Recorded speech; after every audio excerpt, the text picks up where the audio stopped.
ফরিদপুরের সদরপুরে শেখ হাসিনাতে আস্থা লেখা পোস্টার বিতরণকালে প্রিন্স চৌধুরী নামের এক ব্যক্তিকে আটক করে পুলিশে দিয়েছেন স্থানীয়রা।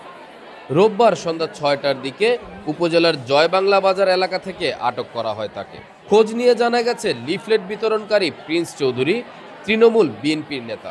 তিনি দ্বাদশ জাতীয় সংসদ নির্বাচনে ফরিদপুর চর আসনের তৃণমূল বিএনপির মনোনীত প্রার্থী হিসেবে সোনালী আঁশ মার্কা নিয়ে নির্বাচনে অংশ নেন। প্রিন্স চৌধুরী সদরপুর উপজেলার চর বিষ্ণুপুর ইউনিয়নের দক্ষিণ চর বিষ্ণুপুর গ্রামের আব্দুর রাজ্জাক চৌধুরীর ছেলে। পুলিশ ও স্থানীয় সূত্রে জানা গেছে, শেখ হাসিনার ছবি সম্বলিত পোস্টার বিতরণকালে প্রিন্স চৌধুরীকে আটক করে স্থানীয়রা পুলিশকে খবর দেন। পরে সদরপুর থানা পুলিশ ঘটনাস্থলে গিয়ে তাকে আটক করে থানায় নিয়ে আসে।